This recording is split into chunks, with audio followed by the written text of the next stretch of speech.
اراده انسان باید بسیار قوی باشه. انسان دو تا کار اگر بکنه ارادش تقویت میشه.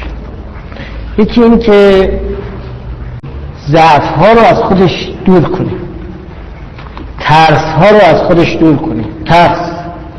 ترس و چیزهایی که موجب ضعف میشه، یکیش ترس.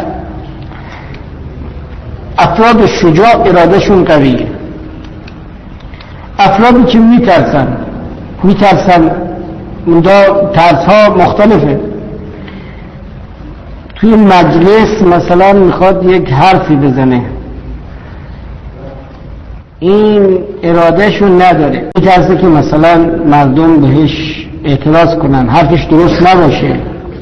راه تقویت اراده این است که ترس ها رو از بین ببری، از هیچی نترسی جز از خدا. ولا تخافوهم و خافون ان کنتم مؤمنین. اگر انسان میخواد ارادش تقویت بشه، خودی به خودش تلقین بکنه که من انسانم.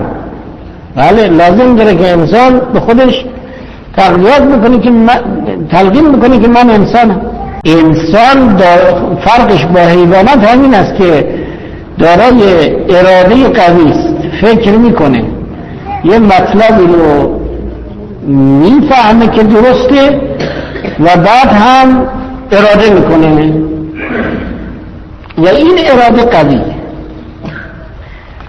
اگر میخواد ارادتون قوی باشه، قبل از اینکه تصمیم بگیرید یک کاری رو بکنید فکر کنید و خوب بودن این کار رو تشخیص بدید و براش اهمیت قائل بشید و منافعش رو به دست بیارید که چی هست و بعد شروع به کار بکنید.